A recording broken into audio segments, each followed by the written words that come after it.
So welcome. How are you? Good? Excellent. No. Excellent. Well, that's good.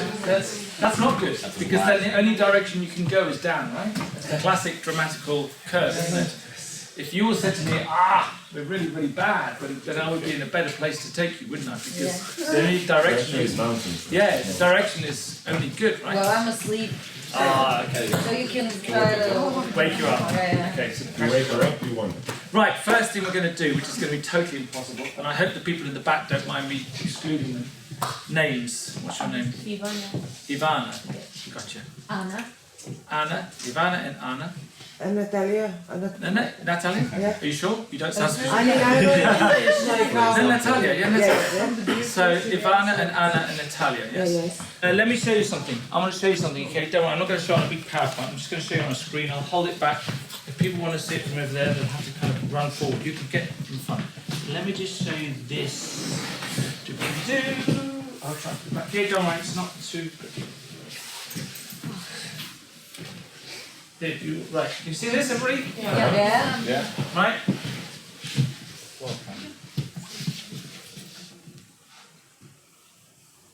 From 1944.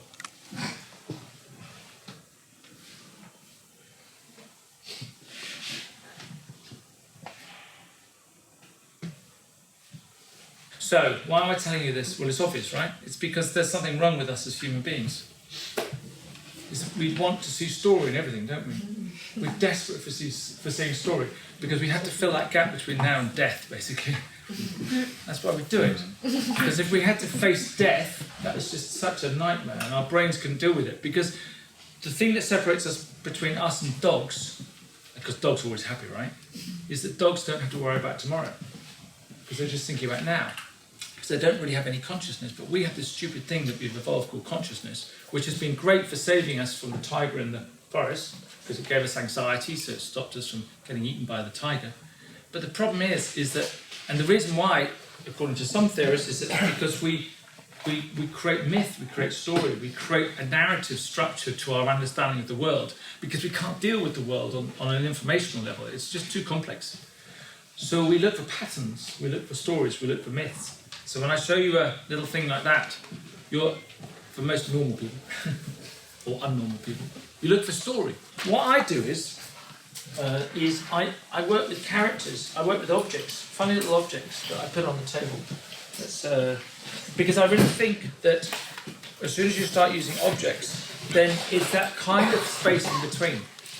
So here we go. Let's be really heteronormative. I'm going to take the gun away. Distracted. Lose the gun. So here's a couple, right?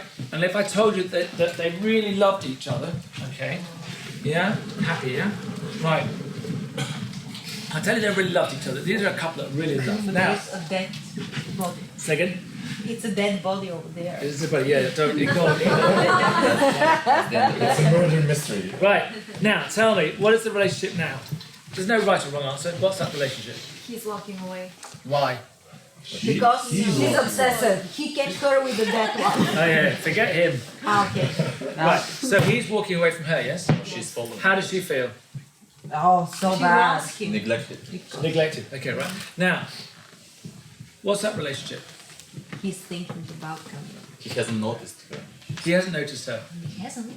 Maybe He's he looking doesn't at want the to. future and she's looking at him, that's how I... So he's looking at the future, he's looking at something else, and she's looking at him. Oh, yeah. Right, okay. So is that different from that? Yeah. Why? Definitely. Why? So between two people there are 4 relationships. Yes? Do you agree with your I totally. Right. Okay. Right. How many relationships do you think there are now? Oh God. 15.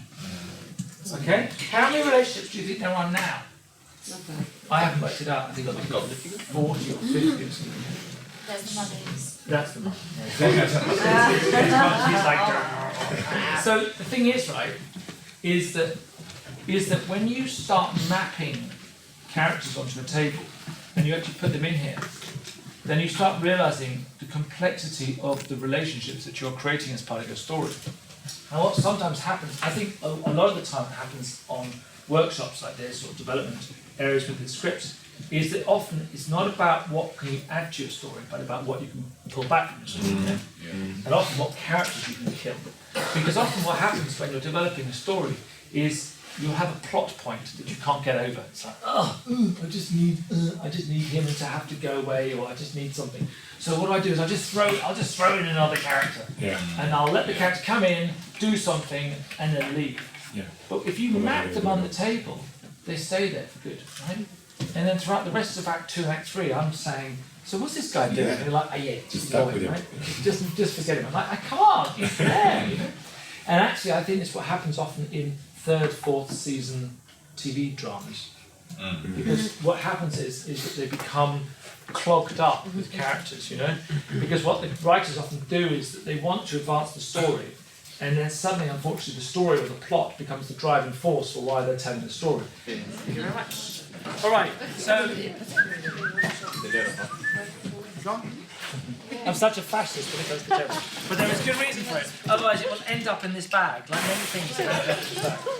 Right, this is going to go everywhere. It's fine when it goes everywhere. Just fast. You're recording me, aren't you? But that's completely fine.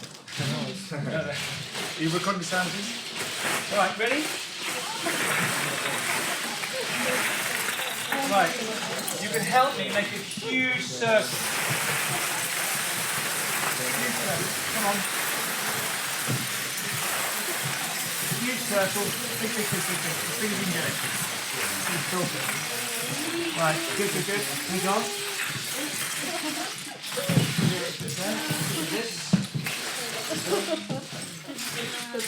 So what we're going to do is, thank you so much.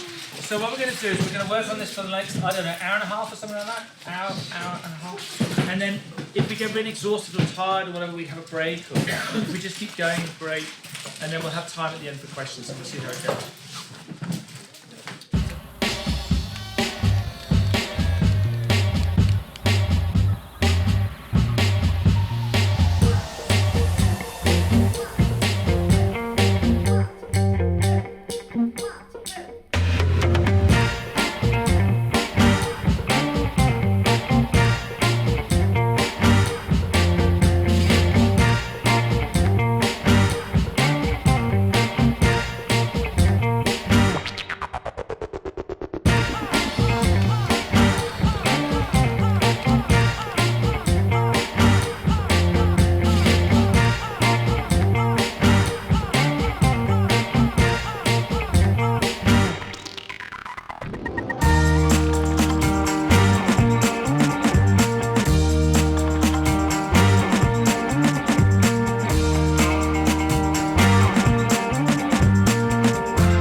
Comments about the process, not necessarily about the story. I'm sure you've got lots of ideas about the story, but about the process. Yes. I love it. It's so simplified in terms of what they make you write on every workshop. Like, what are her wants? What are her needs? And then you get lost in those wants and needs.